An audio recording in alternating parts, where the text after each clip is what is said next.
Hi guys, so I'm back here to follow up with my series. I want to make these videos really educational because I think China has an extremely rich culture, has a 5,000 year history. It's one of the biggest countries in the world in terms of land mass. I don't want just to focus on negatives because I think there are a lot of good sides to China as well.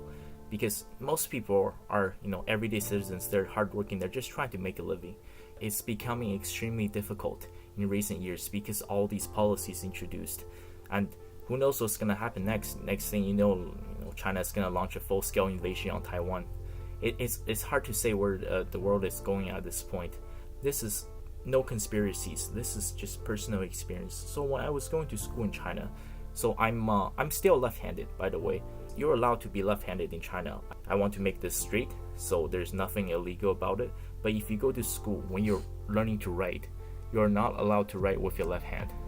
This is a personal experience. Maybe you went to school in a different province, in a different school district. They had different rules. But growing up, that was all I knew. And everybody around me, there was also, because roughly 10% of the population are left-handed. But that was not allowed. You can only write with your right hand.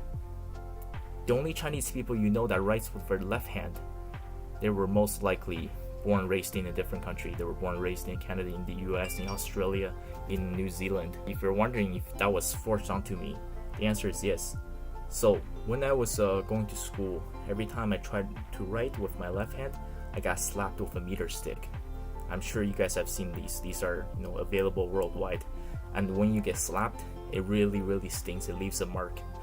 You cannot be left-handed. They cannot appreciate the fact that people are just different. It's just like many laws out there, like in China, it's illegal to be LGBTQ. You can get arrested or even executed.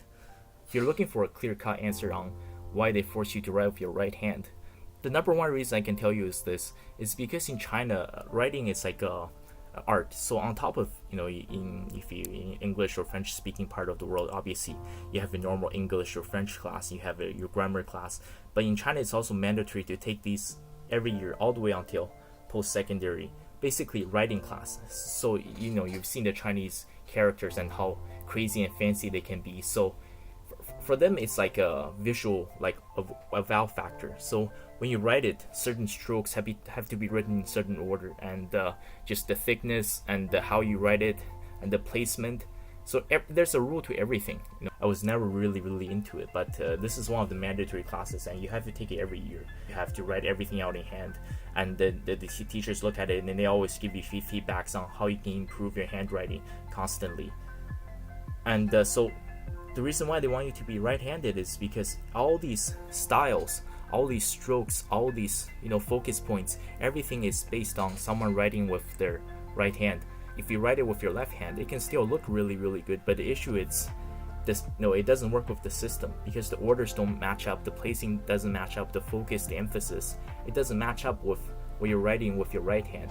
So once again, I want to make this clear. This is what happened to me. I was forced to write with my right hand.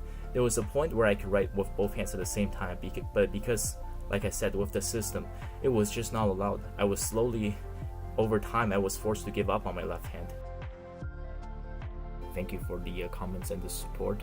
And I had noticed, as I expected, I think the Chinese Communist Party this time, they have really just gone way over the top. So some of my comments have been leaving on some of the other videos I've been watching about the protests in China and everything. There's been beginning a lot of attacks.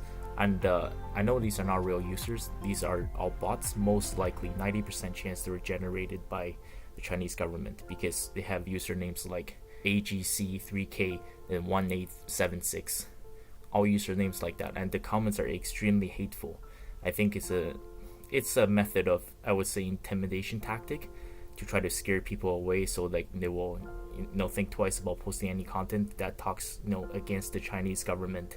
They were really extreme, and none of them had any profile pictures. They have no subscribers, no videos, and all of the comments were written in Mandarin Chinese or simplified Chinese. I want to make it clear, I am standing up against the Chinese government because I think they've absolutely gone too far. Everything I said is true about my mom and my sister being locked inside for 73 days, and you say, oh, that's fake because how can they get food? I mentioned that point in my previous video and any of the comments as well. You have to order it online, and people in hazmat suits, they deliver to you. It's the same thing as like the hotel quarantine. Someone knocks on your door and they leave a brown paper bag there, and then they leave. You open the door, you pick up your package. That's the only way. And as I am making this video, they're backing it lockdown again, but this time it's a little bit of a softer version. You can go outside for some exercise and get some fresh air and go to the grocery store.